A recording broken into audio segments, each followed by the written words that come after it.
Ndunamira amaso yanje ku misozi, ese gutabagwa kwanje kuzova he? Ugutabagwa kwanje kuva kuhoraho yari mw'ijuru n'isi. Abizigiye uhoraho bameze nk'umusozi Siyoni udashobora kunyiganyizwa, ariko wamushikamye ibihe bidashira. Iyi mirongo yose tuyisanga mu gitabo ceranda c'Abayuda, de Tanakh, tukanayisanga mu gitabo c'Abakristo, ariyo Bibiliya. Igihugu ca Isreal kiri mu bihugu birinzwe cyane kw'isi, yaba hasi kubutaka canke hejuru mu kirere. Urubuga rwo kuri internet themedium.com ruvuga ko Isreal igira kabiri mu bihugu bifise defense zikomeye cyane kw'isi. Ubu noneho batangaje ko ubwirinzi rutura bamaze imisi bagerageza. Imbere yuko no mwaka uhera, ubu bwirinzi buzoba buri ku kivi. The Iron Beam. Ese Isreal irinzwe gute? Ese koko irinzwe n'Imana nk'uko iyo mirongo ivuga? Iyi Iron Beam defense system ikora gute? Menya vyinshi utamenye kuri zino systeme z'ubwirinzi kabuhariwe. Jewe ndi Seti. Iyi ni The Mega Mind. Muhawe ikaze. Igihugu ca Isreal gisanzwe kirinzwe n'ubwoko butatu bwa defense, anti-missile defense systems. Bafise yitwa Iron Dome, bafise yitwa David Sling, bakagira na Arrow 3. Izi defense zose zirinze ikirere airspace c'igihugu cose.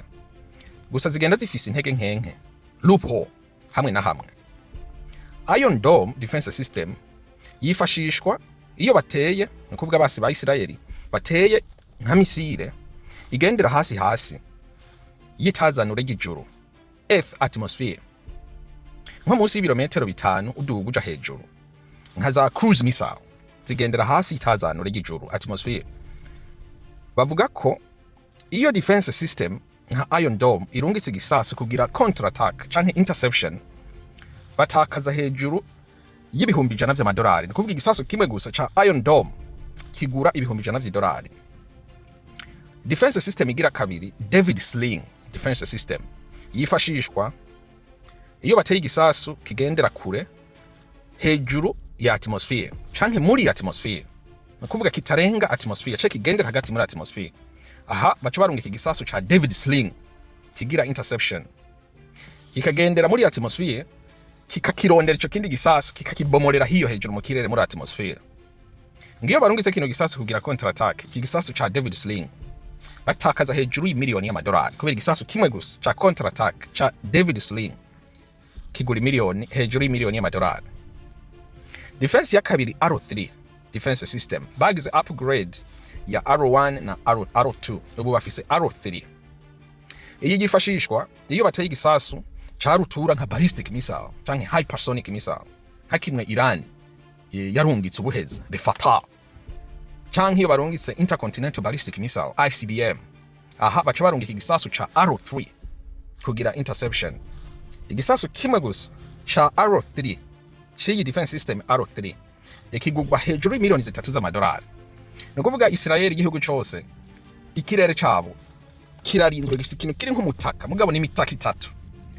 Hariho Iron Dome, hakaba David Sling, hagaca haba na Arrow 3. Izi zose zikora akazi kagomba kumera kimwe, uretse gusa ko bitandukaniye kuri distance n'ubwoko bw'ibisasu zimanura. No kuvuga izi defense system naho zikora akazi kamwe, gusa zirazimvye cyane. Ikindi nuko abansi ba Isreal nka Iran, Hezbollah, eka mbere n'abandi baramaze kuvumbura uko baca Isreal canke izo defense mu ryahumye mu kurungika eswam. Baca barungika eswam, no kuvuga uruvunga rw'ibisasu icarimwe. Muza mubibona ibitero bibiri biheruka Iran iheruka gukora muri Isreal. Ubwa mbere barungise amadrone n'amamisile arenga amajana 3 gutyo. Ubuheze baheruka kurungika nk'ivyo nyene hafi amajana 2. Gusa bavuga ko bikeye muri ivyo zari hypersonic missile the Fatah. Ubwo ruvunga rw'ibisasu ngo baca barungika bigena hakujya kw'inzuki, abari vyinshi hakujya kw'inzuki zigenda ari nyinshi, a swamp. Izi defense system zo muri Isreal zikarengegwa, overwhelmed, hama ibisasu bimwe na bimwe bikinjira bigashika ku butaka bikonona ibintu. Aha rero niho Iron Beam izira. Iyi yoyo ikoresha laser energy ni nk'urumuri rw'imbaraga utabona, laser. Bitandukanye n'izo tubona muri za sci-fi movies nka za Star Wars canke za Star Trek movies. Nukuvuga igisasu c'umwansi iyo cinjiye mu kirere, Isreal iba yamaze kukibona bakoresheje ama radar, ama sensors, baca barungika hakugira barungike conventional bombs canke missile kugira zikore intersection mu kirere, ahubwo baca barungika laser ugo rumuri, kandi ngo rugenda kuri speed of light. Nukuvuga ku muvuduko w'umuco. Uyu nawo muvuduko w'umuco nawo muvuduko wiruka cyane gusubira imivuduko yose. Izi ntihakenerwa amabombe canke za missile canke gucharginga. Izi mbaraga ziri unlimited energy, kandi irahendutse cyane, ntabwo yo izimvye. Ntabwo bizimvye ku maintain, bizimvye gukora gusa, mugabo ku maintain no gukoresha ntabwo bizimvye ugeranije n'izi zindi defense system twavuze aho hejuru, ntabwo zozo zizimvye. Iyi defense system nayo igenda ifise utubazo tumwe na tumwe, nkuko idakora neza iyo klima canke weather imeze nabi. Nukuvuga imvura iri kiragwa, hari amaneige, canke hari ibintu by'ikibunda, fog, ntabwo ikora neza, kandi ikora kuri short range. Za misile ziva hiyo mwitazanure muri ma orbit, muri low orbit hejuru cyane. Nubundi bazoba barifashisha Arrow 3 canke izo zindi za David Sling. Ntago laser ntago iri very effective kuri izo bombe. Mugabe izo bombe zo hasi. Iyi Iron Beam, it's a revolutionary. Rafael Advanced Defense Systems niyo company yo muri Israeli ya developye kandi yongera ikora ina testinga ino new generation ya weaponry ya laser.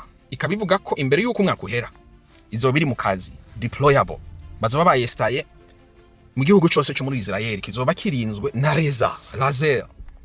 Ibihugu nka USA, Russia, China eka n'ibindi byose biriko bidevelopa zino defense. Gusa uko bihagaze, Israel niyo yonyene ivuga ko bageze kuri level yo kugikoresha. Mwibaza ko iyi defense system izoshobora kurinda Israel ibisasu rutura vya Iran canke Hezbollah? Ese Imana yabo yawe yoba ariyo ibaha ubwenge bwo gukora bino bisasu kugira birinde? What is your view? Andika muri iyo section aho hasi handitse comment kuri bino bibazo. Nimwibagire kugira subscribe, kandi mu liking ino video, kandi mwongere mu sharing. Jewe nkuko bisanzwe ndi Seti kuri the Mega Mind. See you in the next one. Ciao.